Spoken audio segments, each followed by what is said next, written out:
Viva el vaso. Viva el vaso. Mirá cómo era. Sí, ¿viste? Era morocho, me parece, ¿no? Impecable. Me siento por acá. ¿Qué será? Sí, ¿no? Parecería.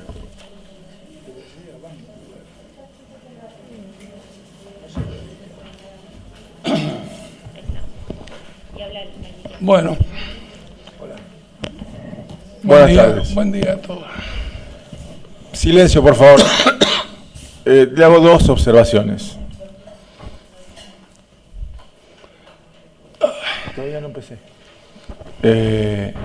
Lo primero es, necesito todo el tiempo que me hable al micrófono, porque se graba. Frente al micrófono. Pero esa es la segunda, manéjelo como quiera.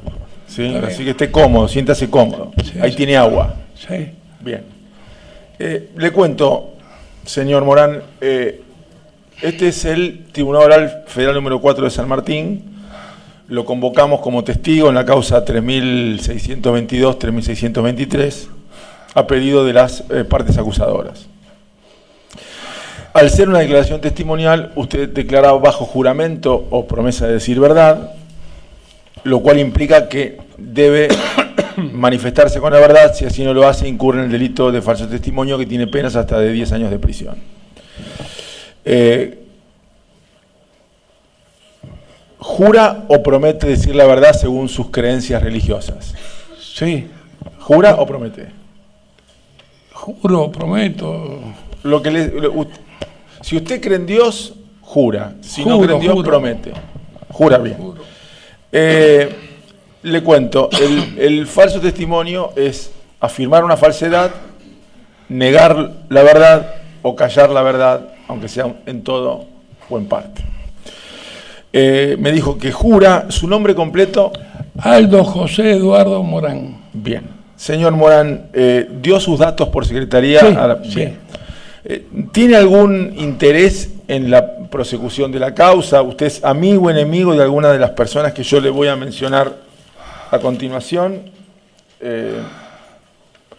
Jorge Apa, Raúl Muñoz, Roberto D'Ambrosi, Jorge Vano, Eduardo Ascheri, Carlos Casucho, Luis Firpo, Alberto Sotomayor, Marcelo Cinto Curtó. ¿Usted los conoce? No. ¿Es amigo o enemigo? No, no los conozco. ¿Tiene algún interés en la causa? ¿Algo que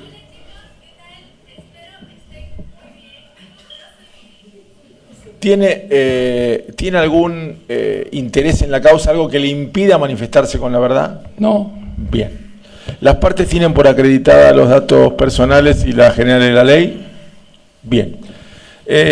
Señor Morán, concretamente nosotros lo citamos por los hechos ocurridos en la ciudad de Lima, ¿sí? Así que bueno, le pedimos que se explaye de la manera más tranquila. Ahí si tiene agua, si necesita hacer un corte, lo hacemos, no tenga ningún problema.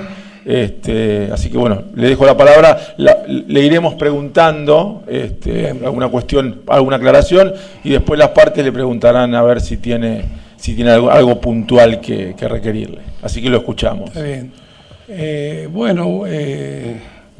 Voy a hacer el relato en relación a lo que pasó en la ciudad de Lima, Perú, con el secuestro de los compañeros, que son 4, María Inés Raberta, Julio César Ramírez, la señora de Molfino y Frías.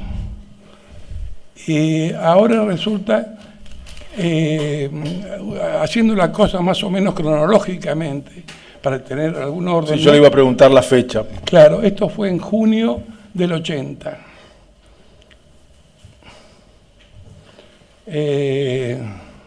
Lo recuerdo muy bien porque justamente el 9 de junio fue mi cumpleaños, así que me acuerdo que fue en el 11, 12, por ahí, ¿no? Pero ahí a los días, ¿no? Yo tenía una cita con la compañera María Inés Raberta. ¿Usted la conocía como María Inés Raberta o ella tenía algún otro nombre? Tenía otro nombre, Julia creo que era, si la memoria no me falla. Hablo así porque tengo un problema respiratorio. Sí, por eso le digo, tranquilo, si quiere cortar en algún momento, cortamos. No, está bien. Bueno, teníamos una cita, yo tenía citas con ella. El hecho que yo estuviera en Lima, Perú, yo venía de México, me parece que de México, para volverme al país, ¿no? En el año 80, por eso ahí estaba. Incluso, ¿en el marco de algún movimiento en especial? En el marco de la contraofensiva.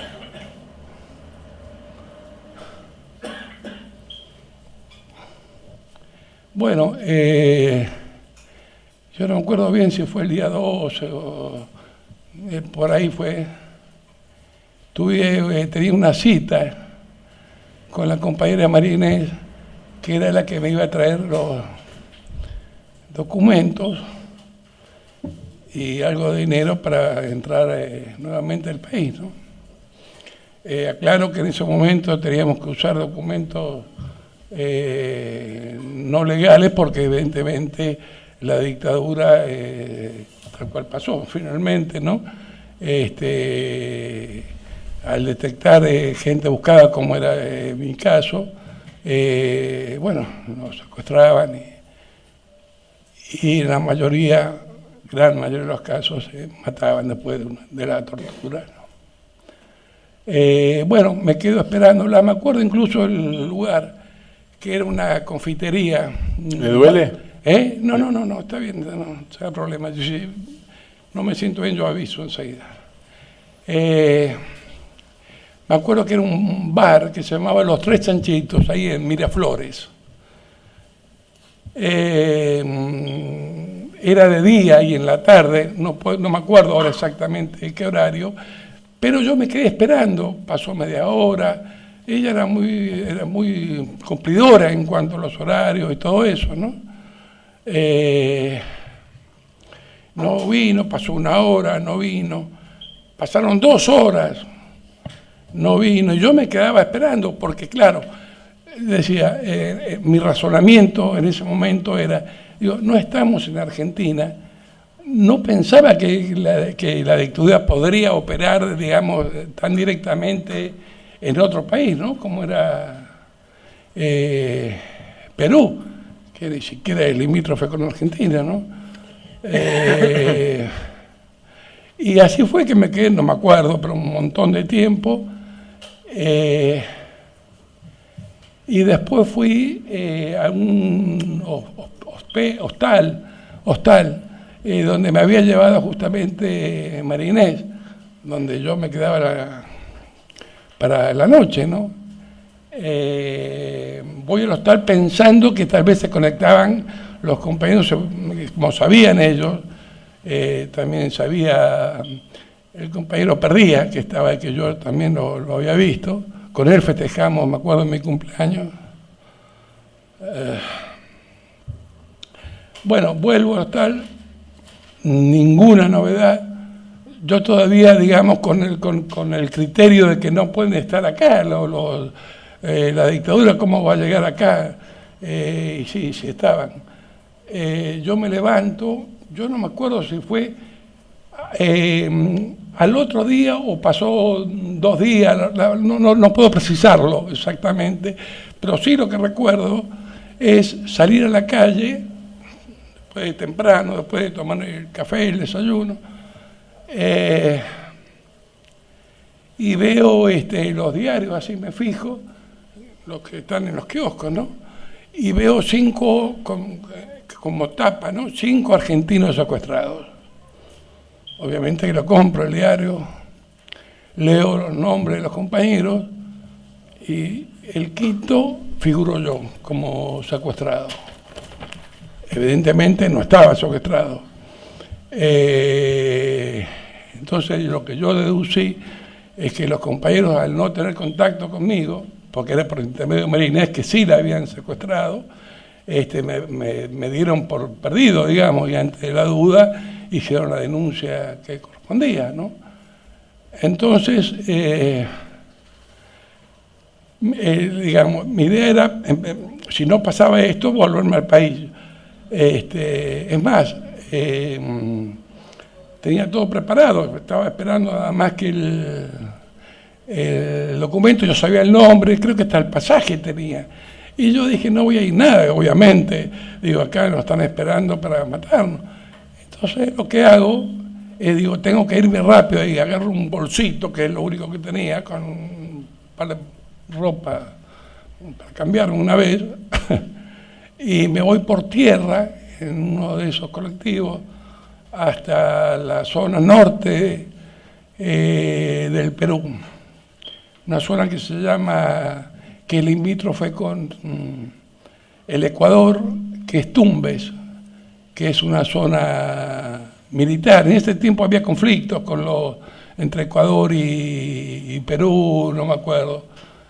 Bueno, paso una noche ahí en una pensión normal, qué sé yo, eran todo medio raro ahí, así que paso tranquilo ahí la noche, y a la mañana, como era un puente donde uno va caminando para cruzar a Ecuador, pero resulta que paso y no veo a nadie, ni del lado peruano ni del lado ecuatoriano. Digo, pero esto, ¿cómo puede ser?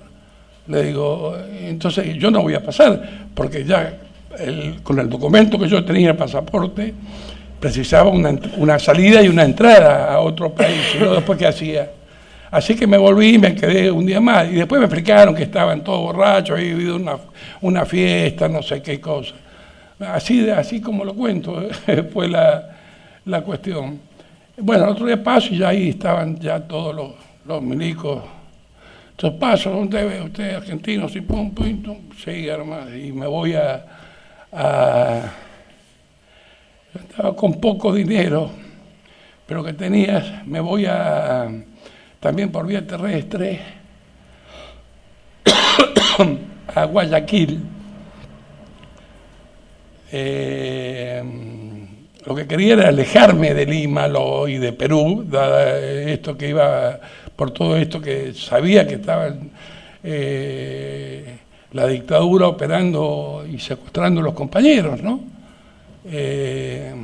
Yo pertenecía al Consejo Superior de Peronismo Montonero, o sea que estaba contramarcado, digamos, ¿no? Y me voy alejando, y de ahí me tomo un avión y voy o por tierra, no me acuerdo, sí, por tierra, fue a Quito, ¿no? Aún en Quito tenía desconfianza yo, ¿no? Porque en esa época había militares, ¿no? Se notaba la presencia militar, además de los ecuatorianos, me refiero, por supuesto. Así que de ahí digo, bueno, yo tengo que irme de acá rápidamente, ahí sí tomo un avión y me voy a Panamá. Y en Panamá,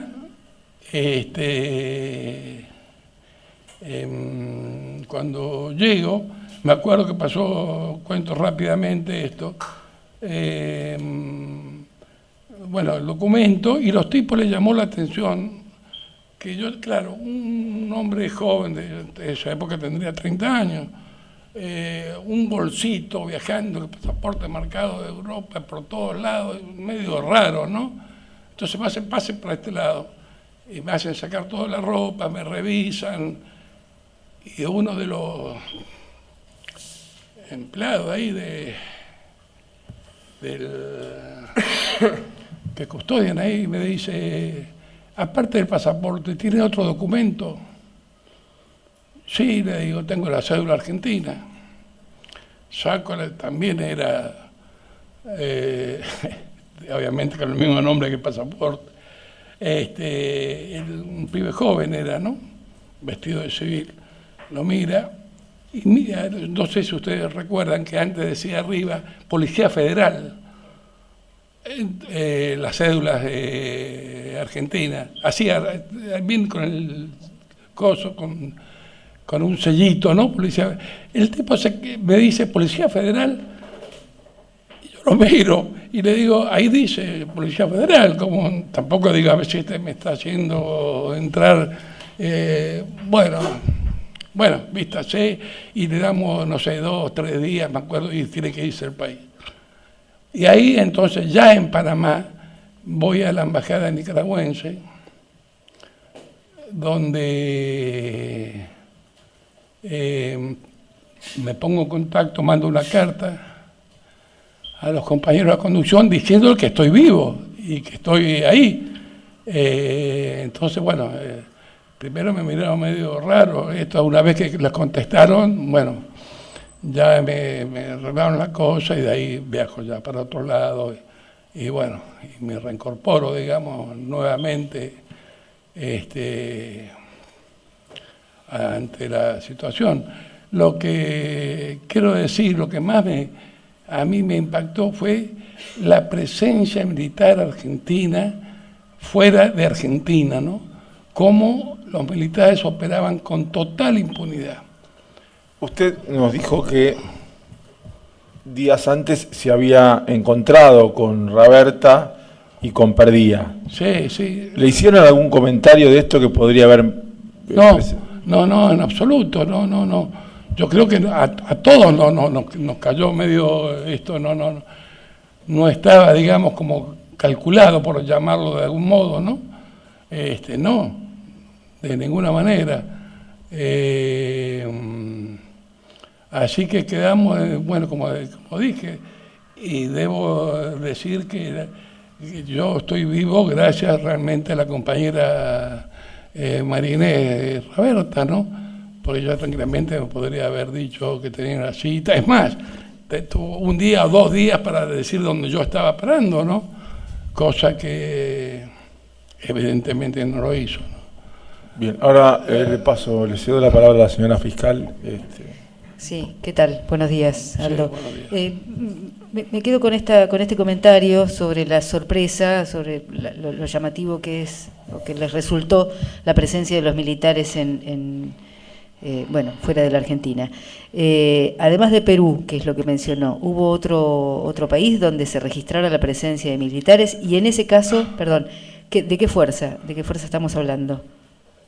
Claro que hubo otro país, desde Brasil, donde secuestran a Javier con una compañera, España, donde va a parar la señora de Molfino, la compañera Molfino, que la llevan engañada para España, es más, hasta con el documento de Ramírez, de Julio César Ramírez, que le decíamos el cacho negro, ¿no? La llevan a un hotel, la envenenan, esto fue lo que después se leyó y todo eso, ¿no? Le ponen unas mantas encima, ponen el cartel de no molestar, y lo que se suponía que la manta era para que se pudiera antes, se echara a perder el cadáver. Han operado en México. Todos conocemos el caso de Tucho Valenzuela, que de paso era sanjuanino. donde hacen todo un operativo para matar a toda la conducción, cosa que Tucho, una vez estando en México, lo denuncia, y bueno, ahí se le viene abajo todo. Es más, hasta van presos y después arreglan y los dejan que vuelvan a los militares, ¿no? En Uruguay también está, o sea que el Plan Cóndor funcionaba en todos lados, digamos, donde estuviéramos nosotros, ahí estaban los militares. Y yo me acuerdo que se hablaba mucho en esa época de la inteligencia militar estoy hablando, no de la Marina Militar, del regimiento 601, si mal no recuerdo, que eran esos los oficiales, ¿no?, que estaban a cargo de hacer todos los seguimientos.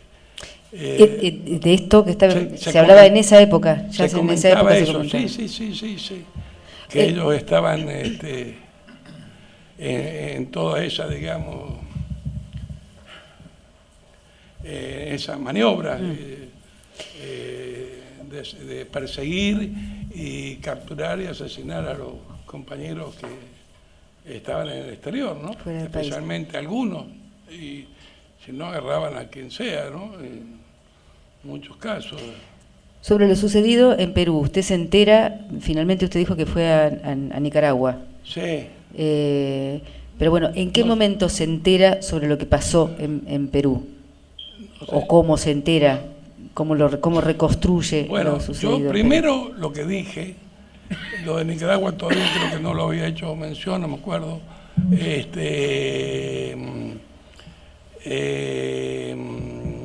por los diarios, donde sale en primera página, que eso está, o sea, en los diarios figura 5 argentinos, decía, sin ningún calificativo, secuestrados en Lima, ¿no? O en Perú, no me acuerdo, pero así, ¿no?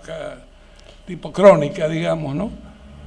Yo me refería, más allá de eso, si después pudo reconstruir, si pudo hablar con compañeros que supieran.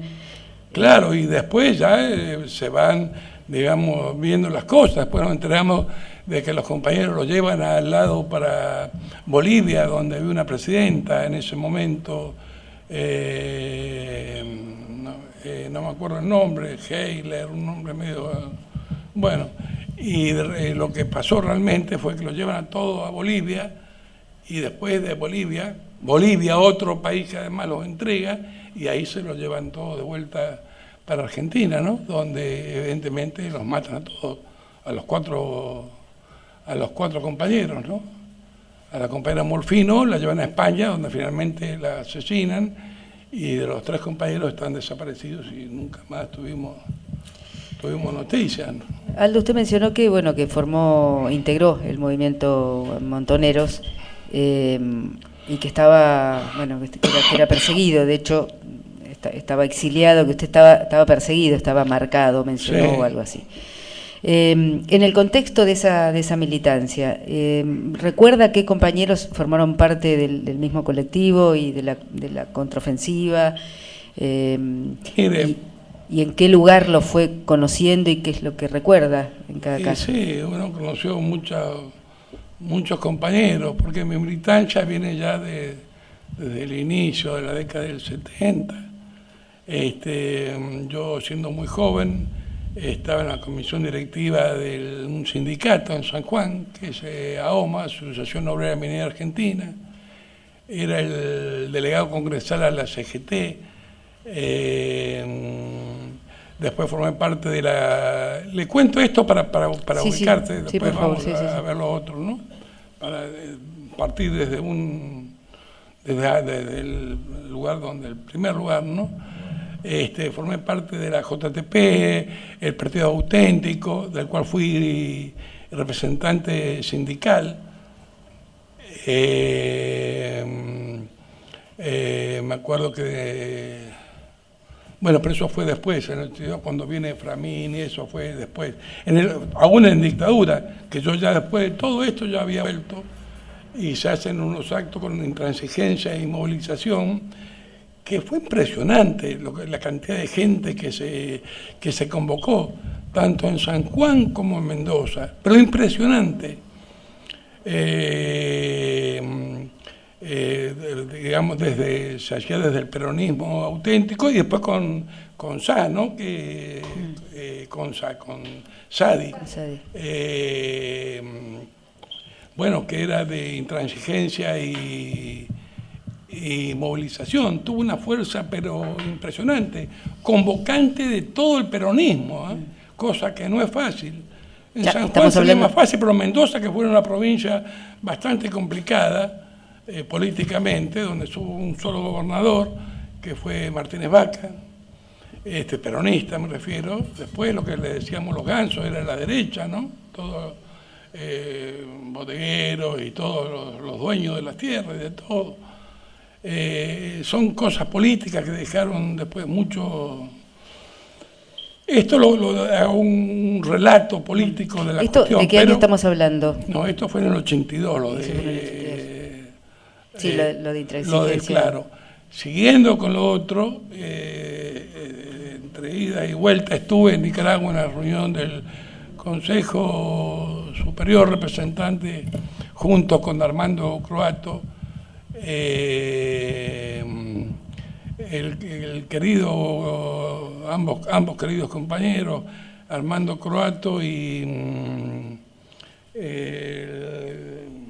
López, le decíamos la Chancha López, José López, que lo secuestran a él y a su esposa, Sara, al volver en la contraofensiva acá en Argentina. Y Armando Croato, José Dálmaso López era el nombre completo del compañero, era de Rosario, él era un dirigente sindical muy reconocido, que es más, lo habían secuestrado en la época del año, en el 75, me acuerdo que el gordo nos mostraba, tenía una marca acá, las 3A, y lo habían puesto con un cuchillo ahí, dice, te vamos a liquidar, y después zafa, porque la gente se movilizó. Antes del golpe da otra historia, pese a que venía la cosa media complicada, pero bueno, finalmente lo secuestran y me acuerdo que tenía José 3 hijos chiquitos, ¿no? Y bueno, vienen todo el país y bueno, y ella creo que muere la compañera Sara, que era la esposa del compañero, creo que muere en una cárcel con un tema de enfermedad. Esto fue lo que yo escuché, ¿no? A él lo secuestran y nunca más apareció. Obviamente que conocía al Negro Chávez, Leonidas Chávez, otro compañero también de la resistencia sindical peronista, ¿no? Después estamos, por ejemplo, vamos a la OIT, donde yo estuve con mi secretario general, que él me reconoce, que era el Negro Cabrera, que era un hombre muy mayor, creo que todavía debe tener como cerca de 100 años, un salteño, secretario nacional del sindicato, que formaba parte del grupo de los 5, no sé si alguno recuerda, bueno, la resistencia peronista, ¿no? En contra del padre del que fue ministro de Trabajo del plástico. Triaca. Triaca. Ese era un servicio directamente, eso marcaban, ¿no? Ahí estaba el compañero Ongaro, que estaba relacionado con la CLAT, que era una central internacional católica, ¿no? Bueno, y conocimos ahí realmente a muchos compañeros. Aldo, usted mencionó que pasó por Perú para tomar, María Inés le iba a dar documentación y usted entraba al país. ¿Cuál era su función? ¿Qué venía a hacer? Mi función siempre fue hacer política, en este caso política sindical.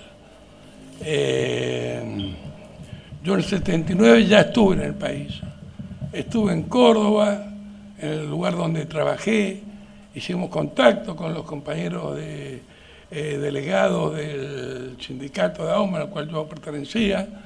Me acuerdo que escuchábamos con algunos radios Noticias del Continente, que es una radio que se transmitía desde Costa Rica, y bueno, toda la noche, y ahí desgraciadamente escuchábamos cómo empiezan a caer muchos compañeros, ¿no? ¿Con qué compañeros estaba usted en ese momento en Córdoba? Yo tenía contacto con Ramírez, con el Negro Cacho. Con el Negro Cacho. Sí. O sea, usted Julio César Ramírez. A Ramírez lo conocía ya de Córdoba. No, lo conocimos afuera. Pero él me dejó, pero como él era de Córdoba, entonces él vino un par de veces a Córdoba, me decían, yo no puedo quedarme acá porque soy de acá y me conocen mucho acá. Entonces él estaba en Rosario, y así que nos fuimos después, cuando hacíamos reuniones y charlas y evaluábamos políticamente cómo venía toda la situación, era en Rosario realmente, ¿no? Donde él podía moverse con más libertad, ¿no? Y mencionó que por radio Noticias Noticias del Continente escuchan la caída de los compañeros. ¿Recuerda de quiénes? Yo ahora pasa que puedo confundirme con las fechas. Pero no importa. María Antonia cae después, me parece. Se cae después. Berger, me refiero, ya no lo escuché. Croato, me parece que sí, él lo escuchaba. Con Mendizábal. Me parece que era eso. Digo me parece porque no, a veces los tiempos se me corren un poco, entonces no sé bien. Pero las personas son esas. Las personas que secuestraron son estas, sí. Lo que no recuerdo bien si las escuché o después me enteré, digamos. Pero eran muchos compañeros, ¿no? Los que caían. Y usted estuvo esto es en el 79 y después salió del país. Después salí claro. ¿Y fue a México, dijo? Y a Brasil y de ahí a México. Sí. ¿Y de México recuerda algún compañero que haya formado parte? En México conocí porque después hubo una segunda contraofensiva, digamos, en la cual yo también vuelvo. Y ahí conocí un montón de compañeros. Lo que pasa es que uno tenía por costumbre no saber los nombres reales, ¿no? Por un tema obviamente de seguridad. Entonces, como ejercitar la memoria en cuanto al recordarlos ¿Y en los apodos? ¿Se acuerda de algún apodo? La gringa, Antonio, de apellido Antonio, Miriam Antonio. ¿A ella la conoce en México? La conocí en México, sí, en México o España, no me acuerdo bien, en Madrid. ¿Y qué recuerda de Miriam? Si es que recuerda. A Dito Saliva, que bueno, él muere hace un par de años acá de un ataque cardíaco, de otra, no murió en la contraofensiva, pero sí estuvo presente. Después en la casa de Montonero, que había en Puerta de Hierro, justamente en Madrid, ahí estaba un compañero que tengo una foto y no la puedo encontrar, que estaba con mi hijo, que en esa época tendría 7 años, que era chiquito, donde estaba el compañero de la compañera que le decían la Pastito, creo que es Goldenberg o algo así el apellido, no me queda, no puedo decir con precisión, pero me suena. La Pastito. La Pastito, sí. Y el compañero que tenía. Ellos eran como responsables de la casa, ¿no? Uh-huh. A la gringa, o sea, Miriam Antonio, dijo que la vio también en España. En España, sí. ¿En qué contexto? ¿Sola? ¿Tenía algún...? No, sola. Estaba... Bueno, con otros compañeros muy jóvenes también que había.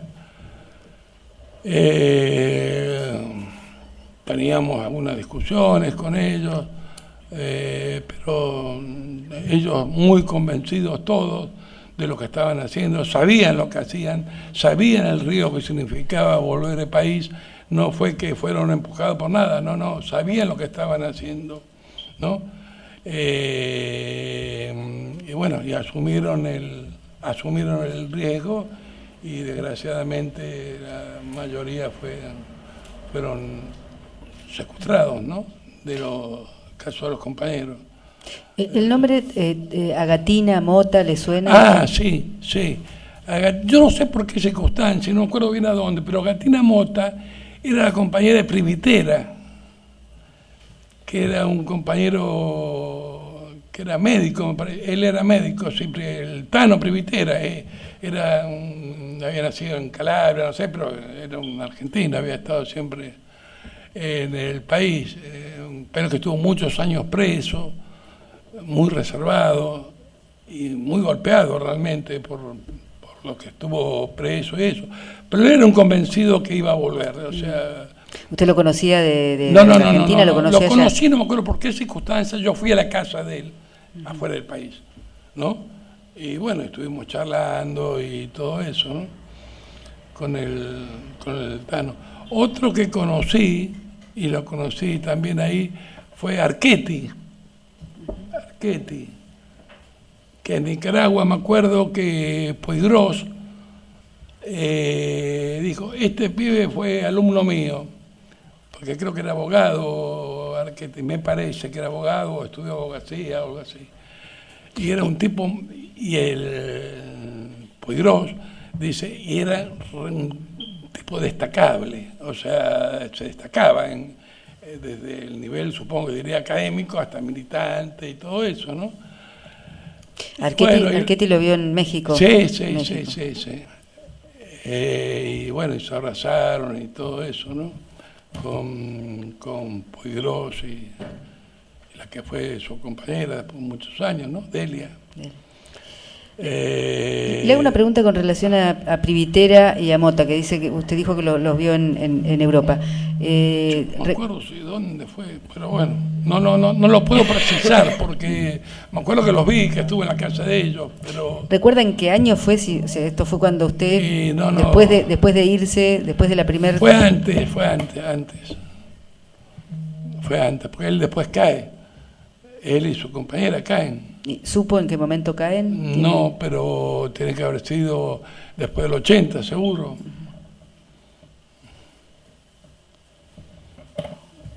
¿Y en el caso de Archetti?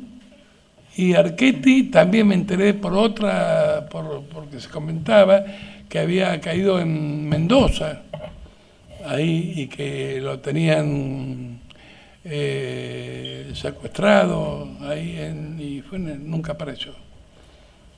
Y bueno, eso es lo que supe de este compañero, ¿no? Le hago una pregunta. ¿Se encuentra bien? ¿Puedo seguir haciendo alguna pregunta? No, las que quiera, yo estoy bien, sí. Con respecto a Goldenberg, ¿recuerda en qué momento... nos vimos en realidad, ni siquiera si se hablamos, hola, ¿qué tal? Eso, ¿no? De cruzarse, nada más, no hubo, ni siquiera charlamos políticamente, nada. Nos vimos, me acuerdo de la cara de ella y del compañero.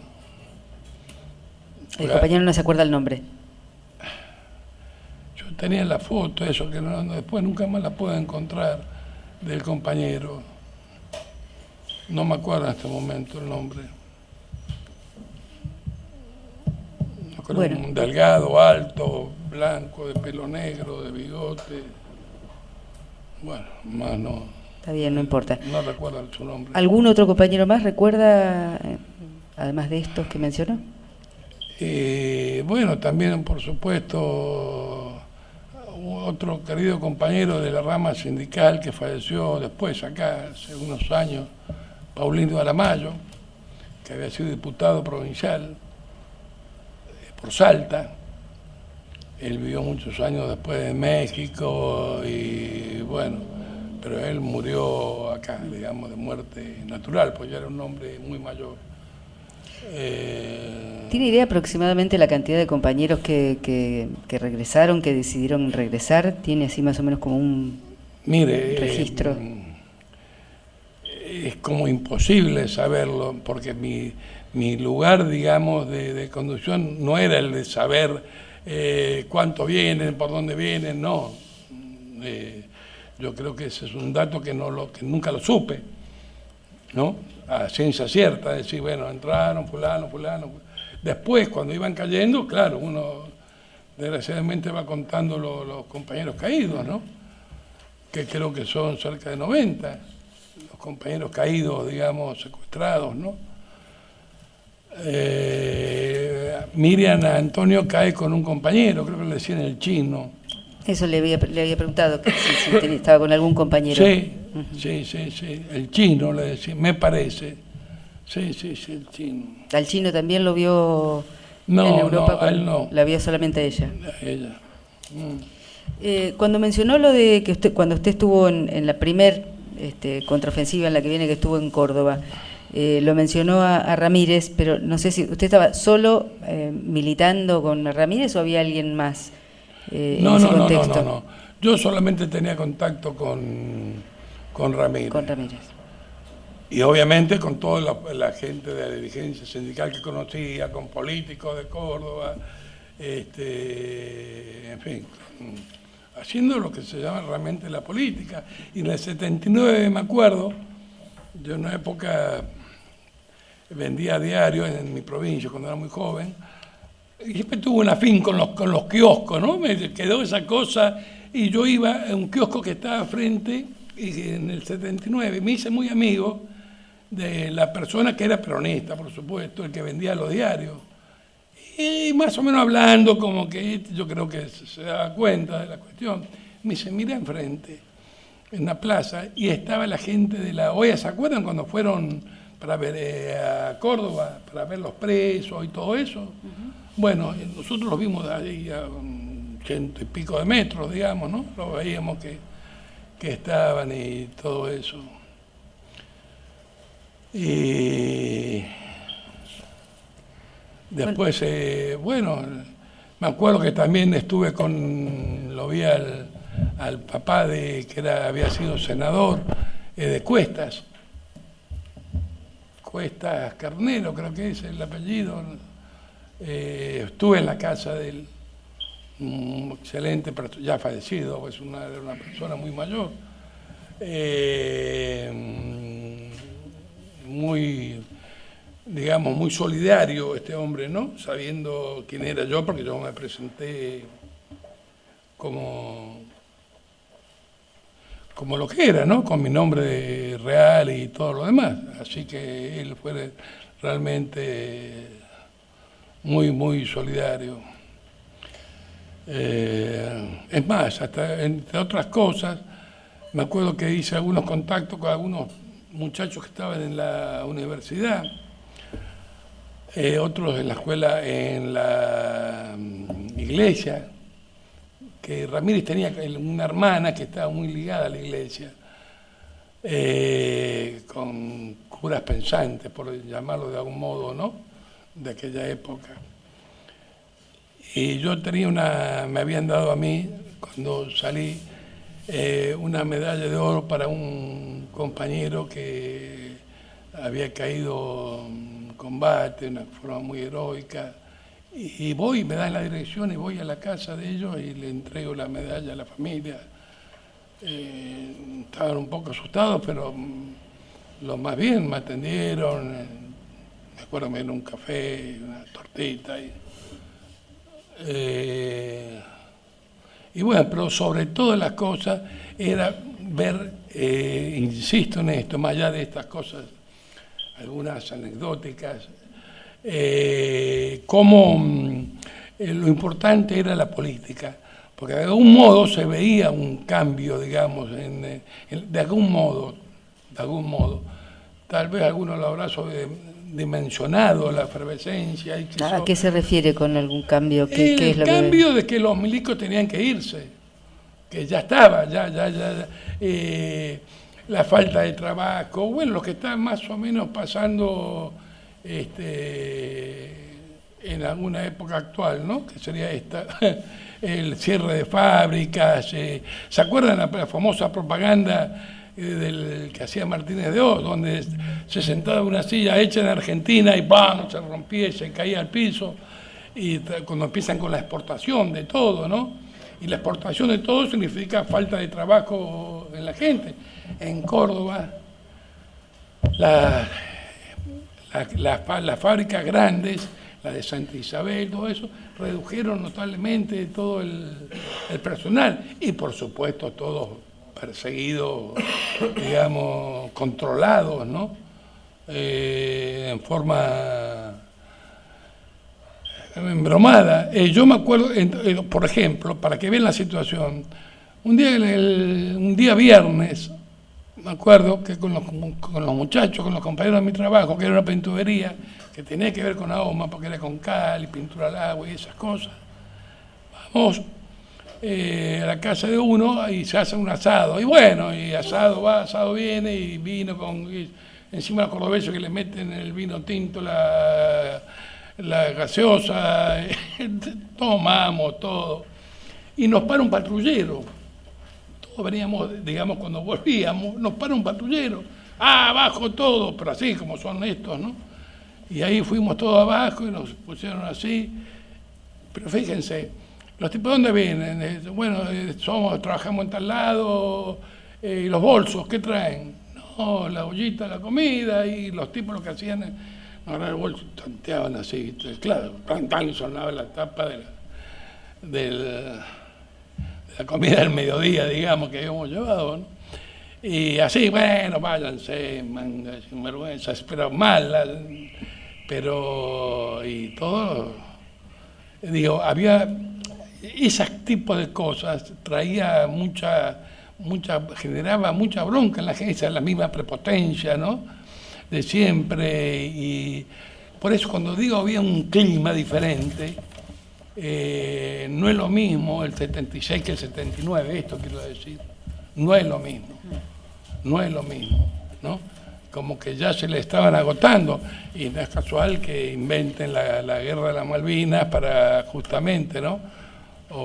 O antes del conflicto ¿se acuerdan? Con Chile, por el canal de Beagle y todo eso, que toda la zona de Cuyo cortaban la luz, allá en todas las pantominas ¿no? Que finalmente vino el Papa, y bueno, y ahí fue cuando se perdió parte del estrecho de Beagle, ¿no? En fin. Aldo, yo no lo voy a molestar más haciéndole preguntas. Por ahora no tengo más preguntas para hacerle. Sí. Le agradezco su testimonio. Doctor Santo. Sí, una sola, presidente. Aldo, gracias por el esfuerzo de venir a dar tu testimonio nuevamente. Lo valoramos.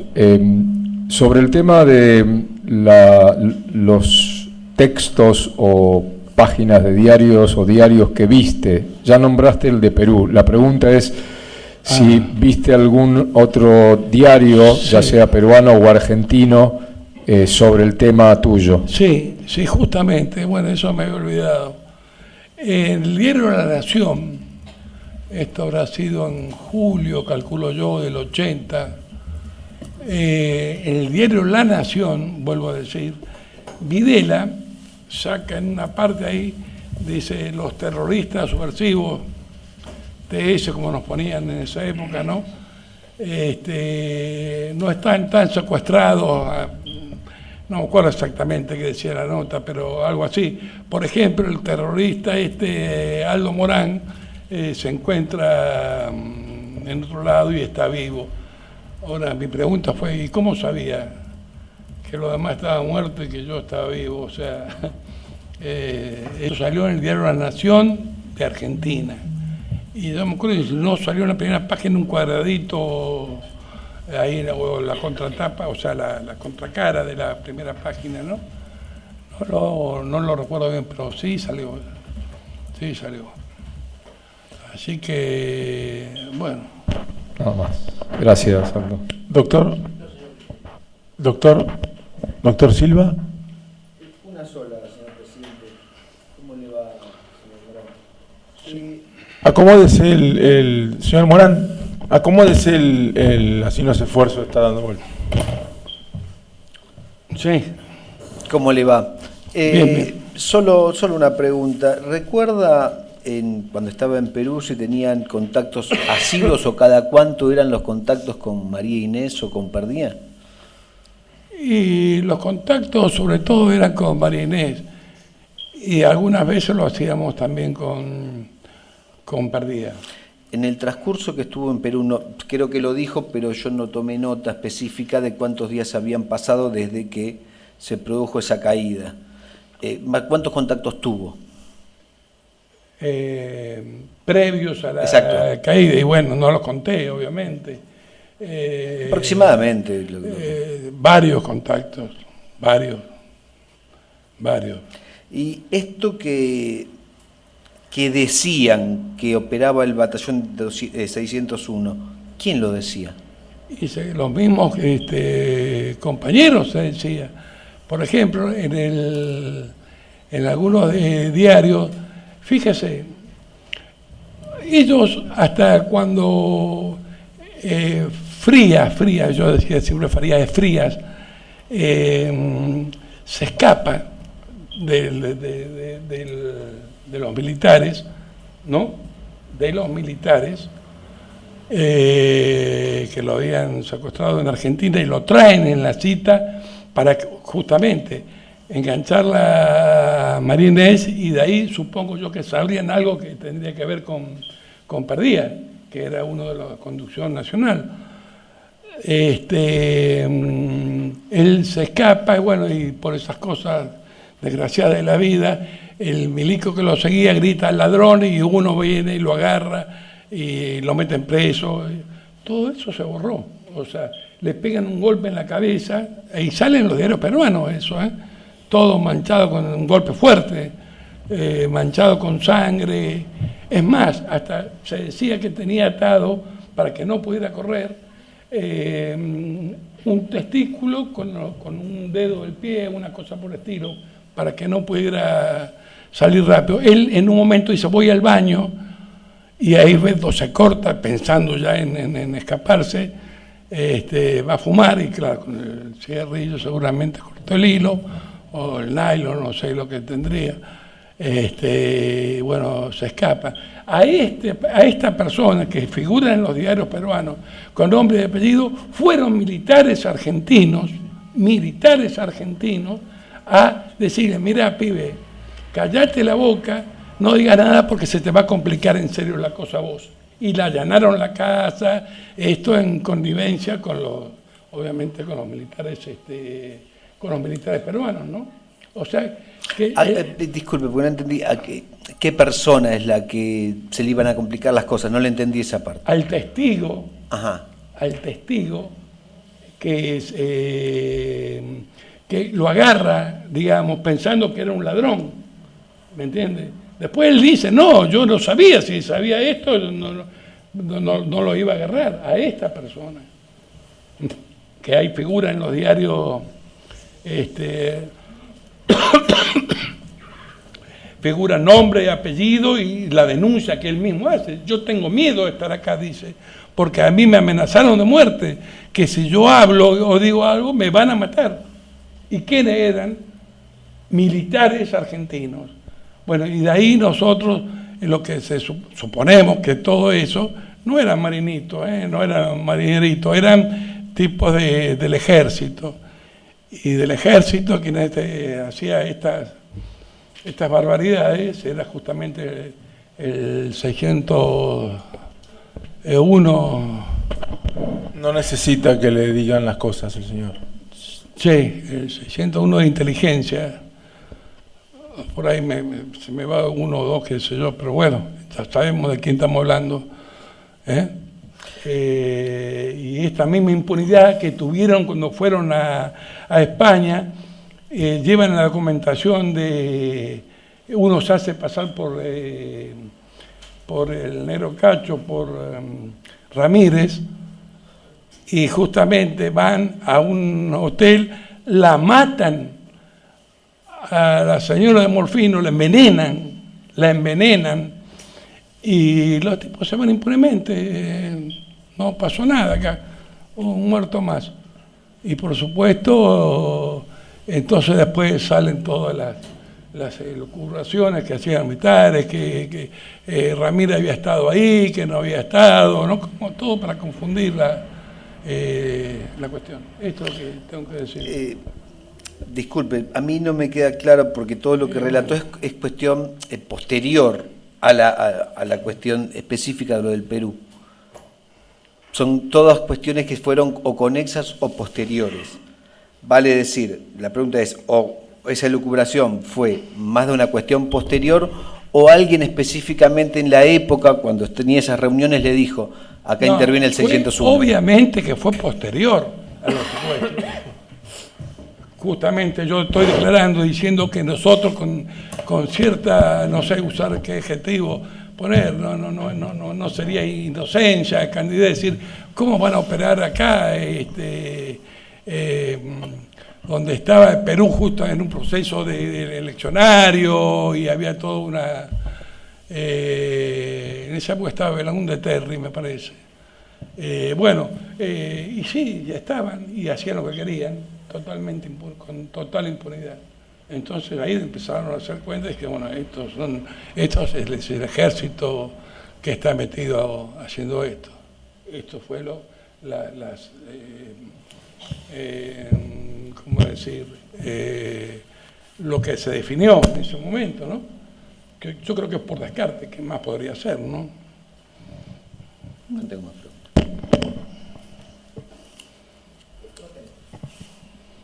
Señor Morán, su testimonio ha finalizado. Gracias.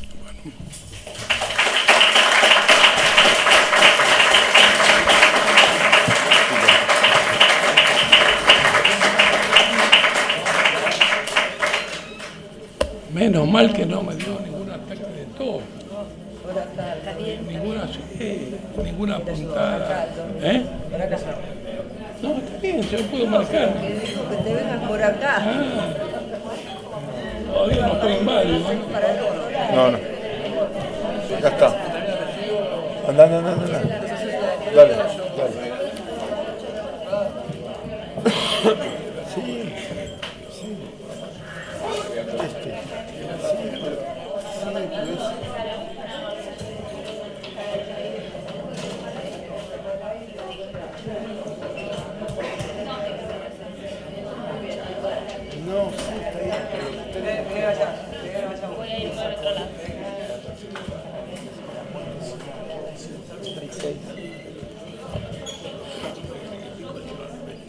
Y aquí va.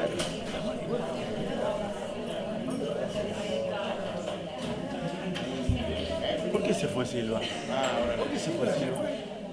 Sí, se fue. Ah. Gran cara.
Y ahora se va la otra.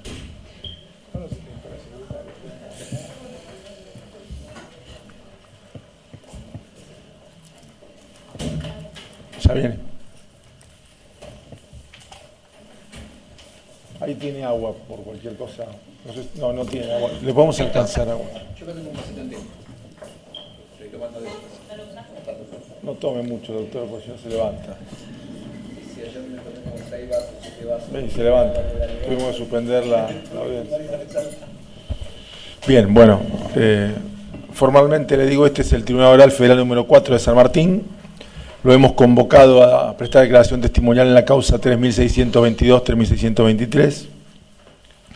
A solicitud de las acusaciones, le vamos a recibir declaración testimonial. Esto implica que usted declara bajo juramento o promesa de decir verdad. Si no se manifiesta con la verdad, incurre en el delito de falso testimonio, que concretamente es afirmar una falsedad, negar o callar la verdad. ¿Jura o promete decir la verdad? Juro decir la verdad. Bien, ¿su nombre completo? Rufino Luis Piccoli. Bien. Señor Piccoli, ¿dio los datos suyos por secretaría cuando lo recibieron? Sí, sí. Bien. Yo le voy a preguntar una formalidad que tiene que ver con lo que se denomina las generales de la ley. Esto es, ¿usted tiene algún impedimento que le obligue, que le haga que usted no pueda declarar con la verdad? No. Bien. ¿Tiene algún interés en la causa? Que se haga justicia. Bien. ¿Usted conoce a Raúl Muñoz, Jorge Apa, Roberto D'Ambrosi, Jorge Vano, Eduardo Ascheri, Carlos Casucho, Firpo, Luis Ángel, perdón, Alberto Sotomayor, Marcelo Cinto Curtó? No. Bien. Las partes tienen por acreditada la identidad del señor y están satisfechos con relación a las causales generales de la ley. Bien. Le cuento cómo es la mecánica. Yo me estoy quedando sin voz. Necesitamos siempre que hable con el micrófono cerca. El adminículo lo puede mover para un lado y para el otro, con lo cual no esté todo torcido, sino que acomódelo como le parezca mejor. La mecánica es, va a ir, le van a empezar haciendo preguntas a la señora fiscal, van a seguir las acusaciones y después se lo darán las defensas. Nosotros alguna pregunta aclaratoria. ¿Sí? Doctora, su testigo. Sí, gracias. Buenas tardes, señor Piccoli. Bueno, tengo presente que usted es el primo de Carlos Servando Piccoli. Así que bueno, le voy a pedir que por favor nos recuerde quién era Carlos, cuál era su militancia, qué es lo que conoció sobre su militancia, sobre la persecución sufrida y cuál fue su destino, qué es lo que conoce, qué es lo que pudo reconstruir. Sí, yo soy primo hermano de Carlos Piccoli. Mi padre es hermano del padre de Carlos Piccoli. Para poder entender la historia de Carlos Piccoli, quisiera, si usted me permite, que le cuente en 2 minutos. Carlos es asesinado el 22 de abril del 79, de 1979, y el 15 de abril de ese año se habían cumplido los 100 años de mi familia en este país. En el año 1877 ingresa a la Argentina Matías Piccoli, venidos del Friuli, en el gobierno de Nicolás Avellaneda, y es derivado a la provincia de Santa Fe. Cuando llegan ahí le dan las 100 hectáreas de tierra para producir, que le habían prometido, y se conforma el pueblo de Nicolás Avellaneda. Ahí nace mi abuelo y se casa en Malabrigo, en la provincia de Santa Fe. Tiene 8 hijos, también todos sus hijos productores del campo, pequeños productores de la tierra, alquilando durante muchos años la tierra, y en 1919 mi abuelo con sus 8 hijos se va a Bajo Hondo, que es provincia de Chaco, y ahí nacen 4 hijos más, entre ellos el padre de Carlos y mi padre. Cuento esto porque somos una familia productores, incluido mi padre, hasta el año 1964, fue productor del campo. Habían logrado tener campos en Villa Bertet, donde yo nací, y ahí producían la tierra, y 2 años de mala cosecha, como dirían mis padres, de sequía, 1 año de sequía y 1 año de inundación, perdieron todo, el campo, la casa, los animales, las herramientas, y se vinieron a Buenos Aires, al distrito de Florencio Varela, donde yo me crié.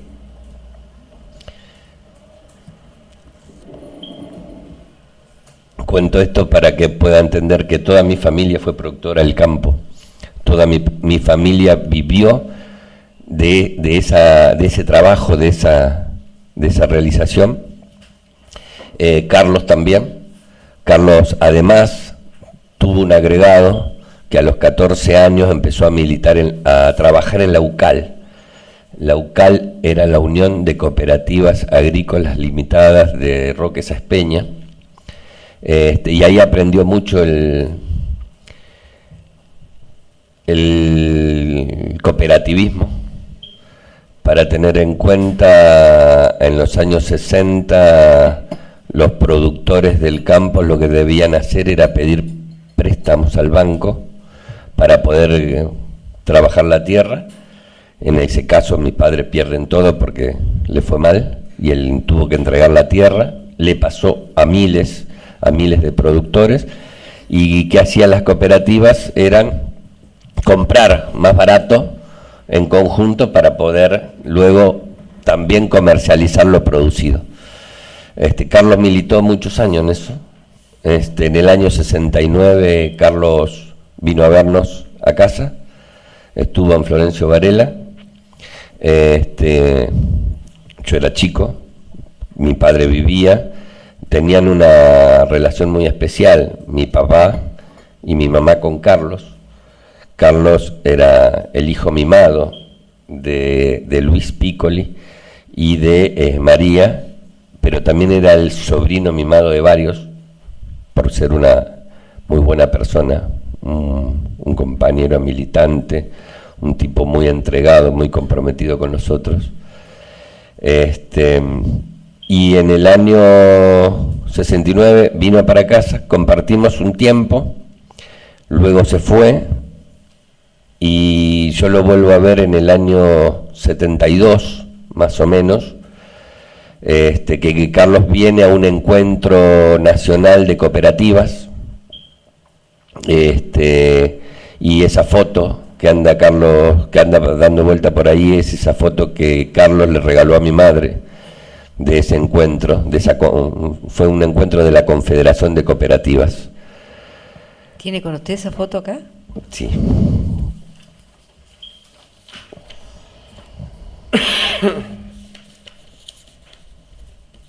Uy.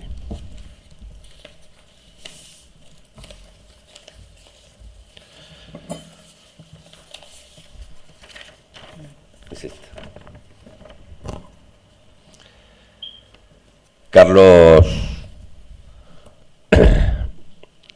era el secretario general de la Juventud de la UCAL, de la Unión de Cooperativas Agrícolas Limitadas, y también militaba en forma conjunta con otros grupos y conformaron las ligas agrarias chaqueñas. Tengo también, para mostrarle al tribunal,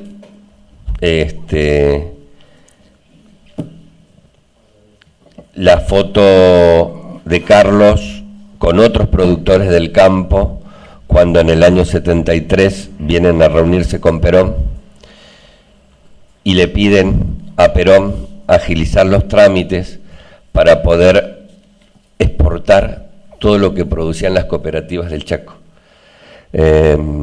Recuerden que en ese momento una de las grandes empresas que disputaba la comercialización de toda la agricultura del Chaco era Bunge, Bori y Dreyfus, eran las dos grandes empresas, y entonces las cooperativas habían logrado bajar los costos de la producción, de la compra, pero también habían logrado abrir mercados y poder ganar más para los productores Y bueno, era eso su mirada, lo que él hacía. Perdón.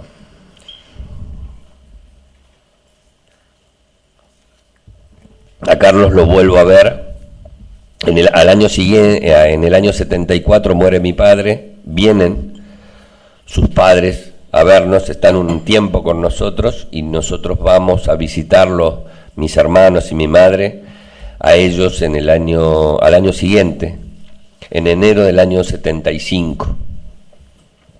Yo recuerdo ahí, hablé bastante con Carlos, porque Carlos llegó, me acuerdo que era el 22 de enero, de noche, caminando, cruzando la chacra, y recuerdo porque era mi cumpleaños. Y charlamos bastante esa noche, y ahí él me contó esa noche que él ya no podía dormir siempre en el mismo lugar, porque lo venían persiguiendo, y que desde la muerte de Perón se había profundizado su persecución, pero que ellos estaban dispuestos a seguir dando pelea porque venían para destruir las cooperativas, que era lo que le permitía a los productores mejorar.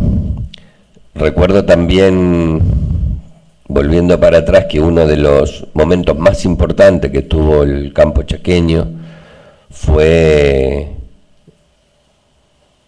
esa gran asamblea que se llamó Grita lo que siente, que era la conjunción de todos los chacareros juntos, pidiéndole al presidente Lanusse mejoras en la comercialización y en la producción y aportes de subsidios de parte del Estado. Decía que esa noche charlamos bastante. Yo lo vuelvo a ver a Carlos recién en el año 78, sí sabíamos de la persecución, seguíamos por los medios periodísticos que nos mandaban en ese tiempo por carta los primos y parientes de allí, las cosas que se decían sobre Carlos. Y Perdón, ¿ustedes dónde estaban? En Florencio Varela. ¿Seguían en Florencio Varela? Sí, nosotros siempre. Perdón, pero teníamos cartas. Sí. No, bueno, a partir de esas cartas, ¿cómo se implementó esa persecución? ¿De qué manera se...? Si ustedes me permiten, yo puedo leer una de las fotos que me manda en el año 76, fines del 76, una de las primas en una carta, y la nota es del diario El Norte, y dice: los primeros en huir son los mal llamados dirigentes. 85 colonos detenidos por encubrir subversivos, dan nóminas de prófugo. Un comunicado conocido anoche y que lleva la firma del comando de la 7ª Brigada de Infantería, con asiento en Corrientes, general de brigada Cristino Nicolaides, alertó a la población sobre el peligro existente en la zona rural centro y oeste de la provincia ante el engaño de delincuentes subversivos que pretenden arrastrar al caos bajo el pretexto de reivindicaciones. Señala el documento militar que en los últimos días fueron detenidos 85 personas que de una u otra forma colaboraron con la subversión, todos colonos, tras señalar una nómina de delincuentes prófugos. El texto completo del comando de la 7ª Brigada de Infantería es el siguiente: se pone en conocimiento de la población el riesgo que presenta toda la zona centro y rural comprendida por Juan José Castelli al norte y General Pinedo y Villa Ángel al sur, con centro en Presidencia Roque Sáenz y sus alrededores, que han sido debidamente explotadas por la organización subversiva. Se apoyó esta explotación en el engaño de la población, de los pobladores de la zona que, prometiéndoles beneficios materiales, en realidad lograron comprometerlos y atraerlos a la subversión. Esta subversión está destrozada y las fuerzas del orden han de destruir hasta los últimos vestigios de la organización cobarde y traidora de la patria. Un ejemplo de lo que se expresa está dado por la cantidad de incautos que han caído por encontrarse comprometidos en poco menos de una semana. Se detuvieron 85 personas que de una u otra forma han colaborado con la subversión. No se trata entonces de defender legítimos derechos de los agricultores, sino lo que se busca es que participen activamente en la guerrilla. A todos les debemos resaltar un toque de atención, saber que los detenidos hasta ahora son todos colonos, pero los primeros en huir y protegerse, sin importarle la suerte de los mismos, son los mal llamados dirigentes cobardes y corruptos. En esta época ya Carlos estaba con el resto de los compañeros viviendo en el monte. ¿De qué fecha es esto? Esto es del 8 de octubre del 76. El comunicado prosigue. La nómina de algunos de los prófugos y sobre los cuales se debe tener en especial cuidado en el trato por su peligrosidad y sus ideas totalmente subversivas son, entre otros, los siguientes: Joaquín Vicente Arquero, nombre de guerra Juanpa; Oscar Matot, nombre de guerra Martín; Carlos Orianqui, nombre de guerra Raúl; Carlos Piccoli, nombre de guerra Héctor; Osvaldo Raúl Lobey, nombre de guerra Omar; Juan José Romero, nombre de guerra Ñaró; Joaquín Bénica, nombre de guerra Santiago; Rogelio Vancouver, nombre de guerra Miguel; Luis Alberto Fleitas, nombre de guerra Pedro; Irina Kleiner de Bénica, nombre de guerra Susana; Taco Vallejo, nombre de guerra Carau; Marcos Legunda, Nipur Musim, entre otros. Eso fue, digamos, esto fue publicado muchas veces en los periódicos de la zona, y nosotros de esta manera seguimos. ¿Quién publica eso? ¿Está firmado por el periodista o es una publicación? ¿Cómo? ¿Que la publicación quién la hace en El diario El Norte, Diario para el Pueblo. ¿Pero es un comunicado o es una nota firmada por un periodista? ¿Lo podría...? Sí, no sé si... Sí, lo incorporé. Me parece que está en el expediente. Está en el expediente, sí. Pero lo acompañó. Está bien, no recordaba que era el comunicado Bien, de... nos decía que lo vuelve a ver en el 78. En el 78. ¿En qué circunstancias? La segunda quincena de febrero, aproximadamente, llega a casa Florencio Varela. Y se queda unos 10 días en casa, y luego yo lo acompaño a tomar el tren. El tren lo acompañé en colectivo hasta la estación de Gutiérrez, en Berazategui, para que tome el tren que va en ese momento había, de La Plata a Constitución. Y ahí él me cuenta que se iba a encontrar así, que tenía que salir del país, que iba a salir del país.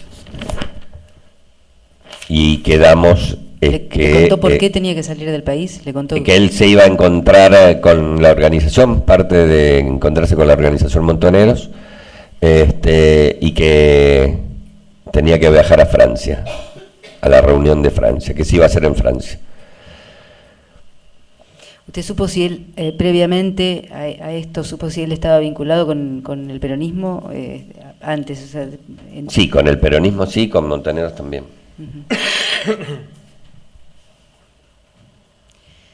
Bueno, tenía que encontrarse en Francia, ¿supo con quién? ¿Si con algún compañero en particular? Sí, me lo nombra a Osvaldo Lobey, a el Lagarto Molina y a Papilo, que yo años después conozco quién es Papilo, el nombre de Papilo, que el nombre verdadero, que es Oscar Matot, que también lo nombran en esa nota. Antes de eso quisiera contar, si ustedes me permiten, porque tengo aquí en mis manos, que también creo que está incorporado al expediente, una nota de las fuerzas de seguridad, pero donde incluyen las fotos y dice: no los encubra, denúncielos, son delincuentes subversivos. Esta nota con la foto de 9 personas más un nombre, se transformó en Roque Saspeña en afiches que se pegaron en toda la ciudad, con estas mismas características. Y entonces dice: no los encubra, denúncielos, son delincuentes subversivos. Se recomienda la captura de las siguientes personas, y bueno, ahí vuelve a nombrar a Joaquín Vicente Arquero, Osvaldo Raúl Lobey, Carlos Héctor Orianqui, Juan José Gómez, Adelina de León de Lobey, Irmina Clay de Bénica, Oscar Matot, Carlos Servando Piccoli, Armando Molina, y abajo dice Ramo Joaquín Bénica a Santiago, pero sin foto. Digo esto porque esto implicó en mi familia que mi tío, mis primos no lo dejaban salir de la chacra a mi tío, para que no viese lo que pasaba en el pueblo, y en el pueblo lo que se veía eran estos afiches pegados por el ejército donde decía buscados.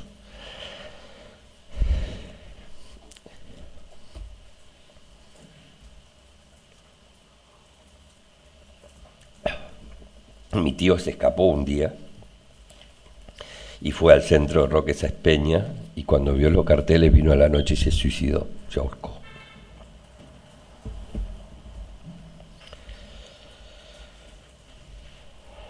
Perdón.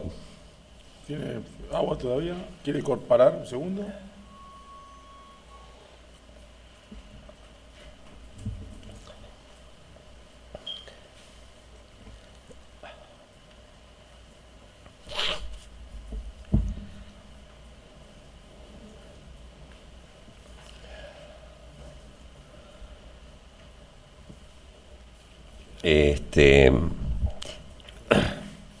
¿Puedo hacerle una pregunta relacionada a eso? Usted mencionó que Carlos estuvo en el monte, estuvo oculto en el monte. Durante ese tiempo, ¿sucedió algo con su familia? ¿Hubo alguna...?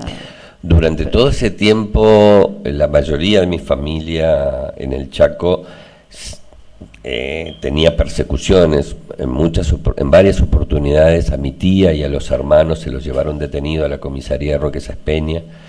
En otras tenían permanente seguimiento de autos y personas cerca de la chacra, no solamente la chacra de ellos, sino también la chacra de los otros parientes.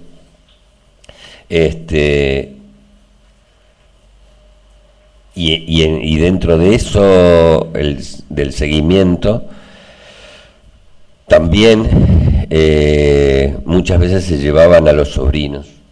Algunos sobrinos detenidos. En una de esas oportunidades me lo contaba Enrique Piccoli, que es el hermano mayor de Carlos, que se llevaron a Guillermo, acá a Enrique era maestro, director de una escuela del Chaco,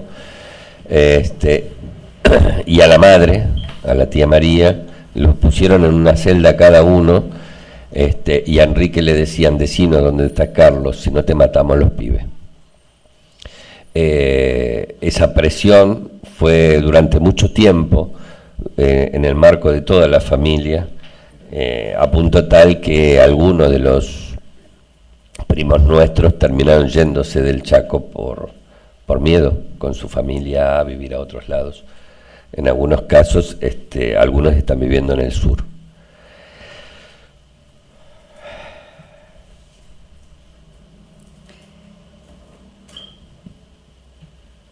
Después del 78, de este encuentro que tiene con Carlos, que le anuncia que se va a ir a Francia, ¿qué recuerda? ¿Qué es lo que sucedió? Con Carlos quedamos en que al año siguiente él iba a volver a casa, y quedamos que él iba a escribir una carta desde donde pudiera escribir.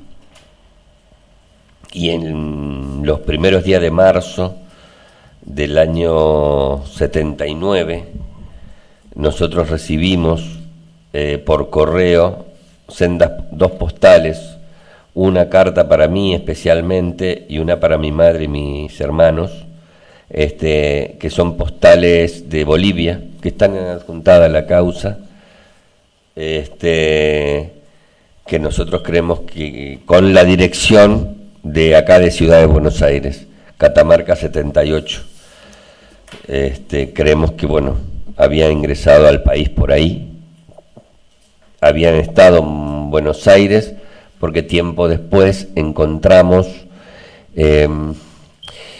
una nota que se llamó Como nieva en París, escrita por Brizuela. Brizuela era un periodista del Chaco que estaba viviendo en ese momento en Buenos Aires, y cuenta su charla de, ahí dice fines del 79, pero está mal hecha, porque en el fin del 79 Carlos ya estaba fallecido.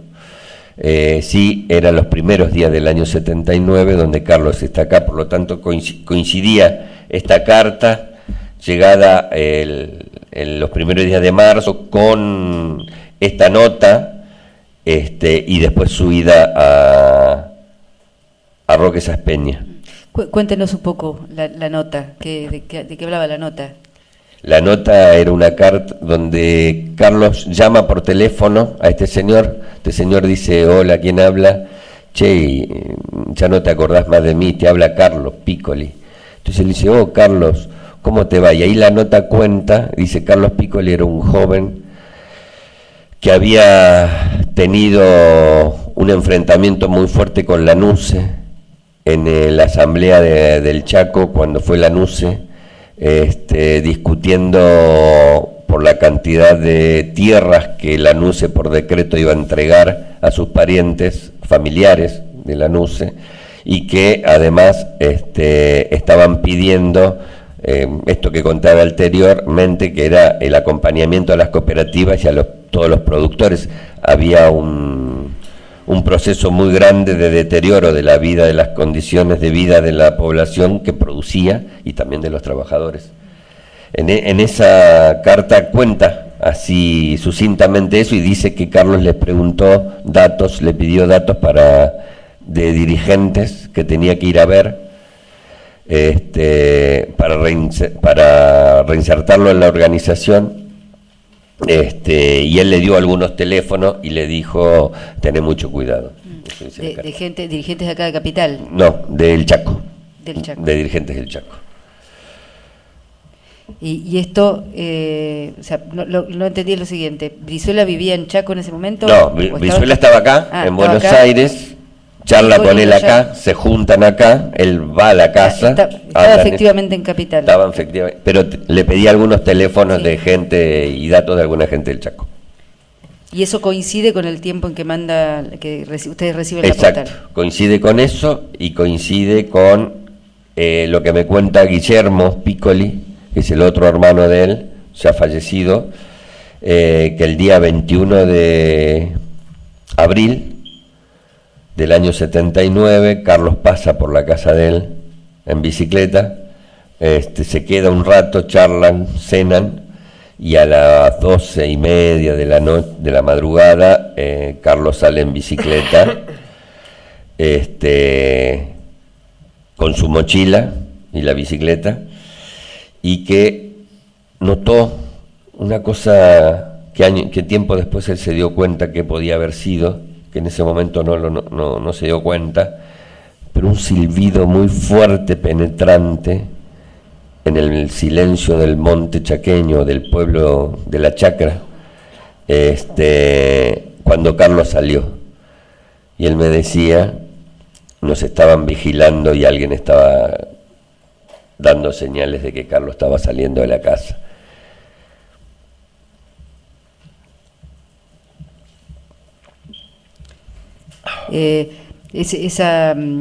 ¿Ese control lo había percibido su familiar en alguna otra oportunidad o fue...? No. ¿Fue ese día? Fue ese día. ¿Nunca antes había escuchado un silbido...?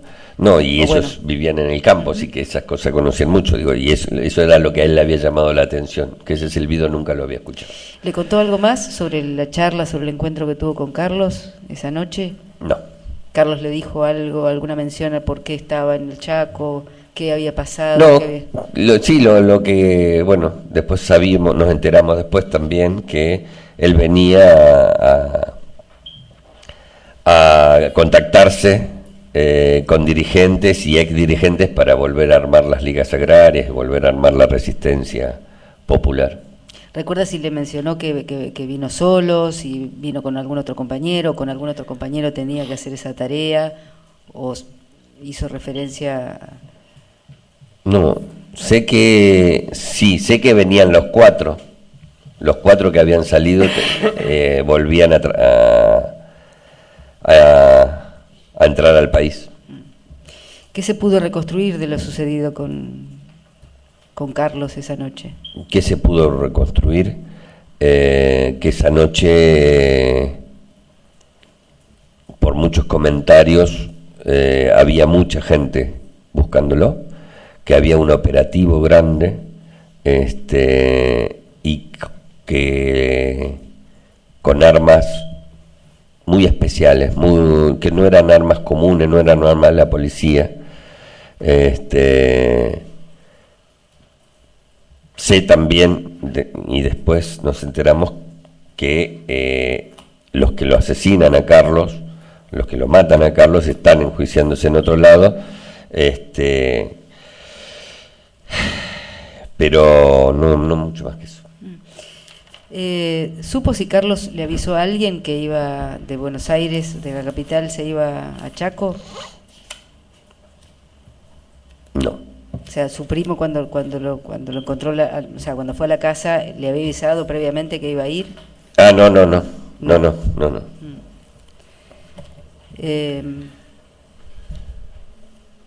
Y estos controles, estas armas, la presencia de estos controles, ¿usted la vincula a alguna fuerza en particular, que era la policía de la provincia, eran otras fuerzas de...?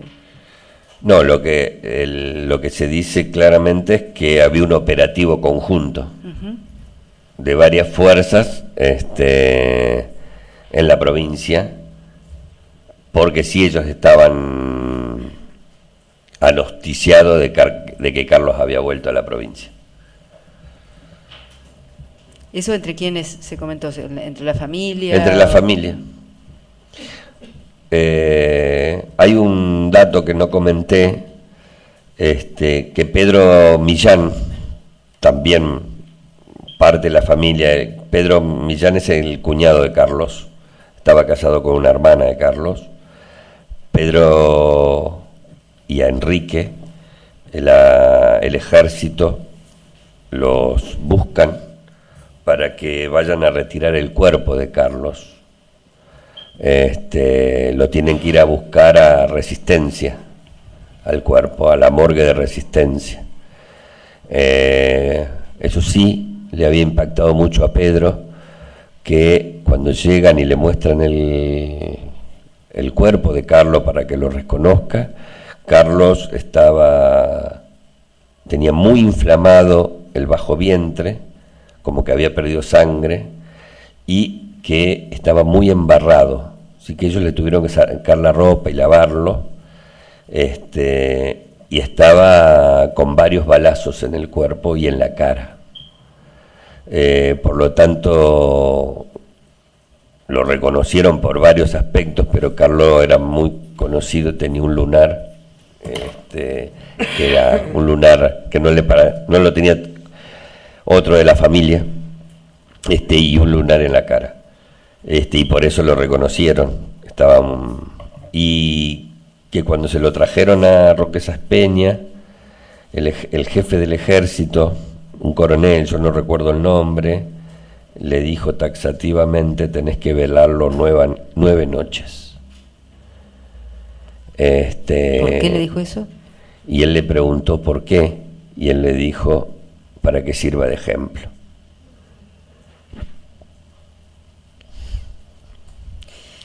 Al tercer día no iba nadie al velorio. Así que piden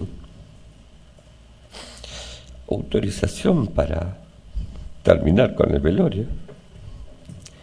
Y recién le dicen que sí, que al otro día pueden llevarlo al cementerio. ya habían logrado su objetivo. ¿Cómo se entera la familia de la muerte, de que lo habían matado? ¿Cómo fue ese...? Nosotros nos enteramos por una carta que nos envía una prima nuestra, que era la que siempre nos mandaba las cartas, con una foto de un diario que está incorporado a la causa, que es cayó el delincuente terrorista Carlos Piccoli. Ellos se enteran porque la policía los va a buscar. La policía. No sé, no recuerdo si lo mencionó, pero ¿cuánto tiempo después del asesinato entregan el cadáver? Más o menos 10 días. 10 días porque se lo llevan de Roque Saspeña a Resistencia. Y ellos lo tienen primero 2 días a Enrique y a Pedro Millán en la comisaría. No estaban detenidos, pero los tenían ahí. Y recién 2 días después, más o menos el 10º día, dejan que vea el cuerpo.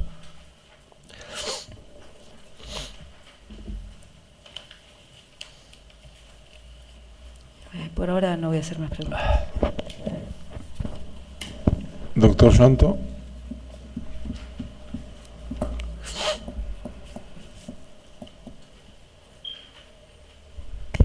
Gracias, presidente. Le quiero preguntar a Luis. Luis, gracias por venir a dar tu testimonio nuevamente. Vos hiciste mención a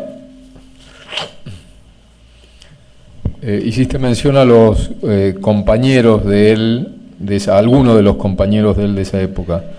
Yo quería preguntarte si después, a partir de investigación o de interés tuyo o de la familia, pudieron reconstruir la estructura a la que él estaba ligado en 1979, cuando ocurren los hechos y todo lo que tiene que ver con su salida y su ingreso.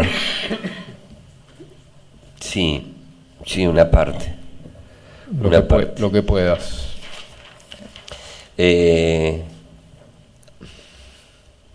Cuando se dan estas cosas, uno empieza a investigar, empieza a preguntar, empieza a buscar, quiere saber, y entonces uno se va encontrando con distintos compañeros que le pasan datos, que le cuentan. Busqué mucho en internet, buscamos mucho en internet, buscamos muchos datos, leímos muchos libros, todo lo que podía aparecer de contraofensiva, todo lo que podía aparecer de que tuviese que ver con las ligas agrarias, con el norte argentino, buscamos y encontramos, y con algunos compañeros, pudimos saber que los 4 se encontraron en México, de ahí se fueron a Francia, en Francia discutieron con compañeros, dieron el debate, y Carlos después se fueron a Madrid. Y antes de volver, Carlos estuvo con algunos compañeros en Madrid, que luego me confirmaron que ahí lo habían conocido a Carlos. Carlos vuelve y entra a la Argentina directamente, y ahí es donde se desencuentra con los otros compañeros porque entraron por otro lado. Sí, su función, reitero, fue venir a reinsertar a compañeros en la organización y en algunos casos ver la posibilidad de sacarlos del país, sabiendo la situación en la que se estaba. Más allá que en el relato algunas cuestiones aparecieron, para ir concretamente a este punto, si refrescás el nombre de los 4. Osvaldo Lobey, Oscar Matot, Lagarto Molina y Carlos Piccoli. Bien. ¿Sabés si sobre estos hechos se ha escrito algo en particular? Si se ha escrito. Sí, si se ha escrito algún texto o libro sobre esta historia que contás. Sí, hay un libro que creo que es realmente muy duro, que se llama Monte Madre. Ese libro cuenta la historia de lo que vivieron algunos en el monte, cómo sobrevivieron. Fundamentalmente la historia de esta pareja de Remo, Bénica y Irina, pero también cuenta, y uno se imaginaba cómo vivían los otros, también en el medio del monte, con frío, sin agua, tratando de no prender fuego para que el ejército, esos grandes operativos que hicieron en los montes, no los pudiese descubrir. Después hay otro que yo lo incorporé a la causa, que se llama Lo que mata de la bala es la velocidad, escrito por Astiz. No me acuerdo el nombre, Astiz, que también entró en la contraofensiva y cuenta el asesinato cuando se entera él por una Radio Liberación, creo que se llamaba, se entera el asesinato de Carlos, no sé, no recuerdo más ahora. Bien, y lo último, ¿vos has dado testimonio en algún juicio por el caso de tu primo o alguien de tu familia lo ha hecho? Yo no, sí, Mario Piccoli, que está en la causa por el asesinato de Carlos, en el Chaco. Bien, nada más por el momento, presidente, gracias. Doctor Chisola. Doctor Silva. Sí, no, una sola pregunta. ¿Tuvo algún contacto con el señor Brizuela? No. No tuvo contacto. No. Porque había justo una parte donde los contactos supuestamente serían servicios de información. Usted me dice si yo tuve contacto. Claro, si lo habló con Brizuela. No. Bueno, no tengo más preguntas. Gracias, señor presidente. Buenas tardes. En un momento usted mencionó que que su primo le comenta, antes de decirle que iba a viajar, que se iba a Francia, que estaba relacionado, usted hizo una mención como que él estaba relacionado con anterioridad con la organización Montoneros. Sí, claramente. No entendí, disculpe. Te hizo mención a un encuentro que usted tiene con su primo donde él le dice que se va del país, que se va a Francia a una reunión. En el 78. Y cuando comentó eso, que en el 78 hizo usted la aclaración que antes de esto él ya estaba relacionado con Montoneros. ¿Esto es así? Sí. ¿Usted sabe si las personas que acaba de mencionar hace instantes, Lobey, Matotti, Molina, estaban relacionados a Montoneros en esa época? Imagino que sí.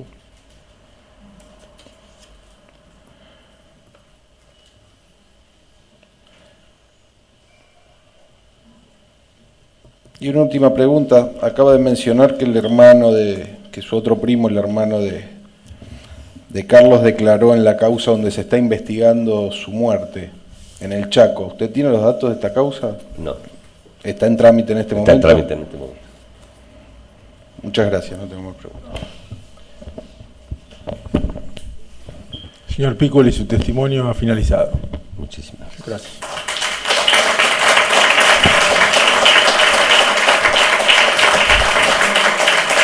Damos por finalizada la audiencia. No, si quiere lo hago para la próxima audiencia, pero sí quiero dejar reservada por 388 la posibilidad de certificar esta causa del Chaco.